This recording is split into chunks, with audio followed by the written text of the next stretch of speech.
काय नेमकी माहिती आहे, आता काय निर्णय होणार? आपल्याकडनंच मला हे कळलं की मराठी भाषा संचालनालयाकडनं ही परीक्षा घेण्यात येणार आहे म्हणून. मी आत्ता आमच्याच प्रधान सचिव मराठी भाषेच्या जे किरण कुलकर्णी आहेत त्यांच्याशी चर्चा केली. जी परीक्षा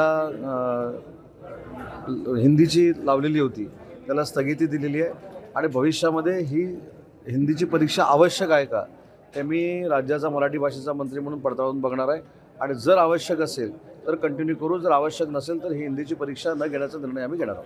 साहेब, पण आपल्यासारख्या मंत्री महोदयांना माहीत नसताना असे निर्णय कसे घेतले जातात? यामागची कार्यप्रणाली काय होती? नाही, याच्यामध्ये दरवर्षी परीक्षा घेतली जाते. 1976ची ही नियमावली आहे. 1976च्या नियमावलीमध्ये मराठी भाषेअंतर्गत म्हणजे भाषा अंतर्गत ही हिंदीची परीक्षा घेतली जाते.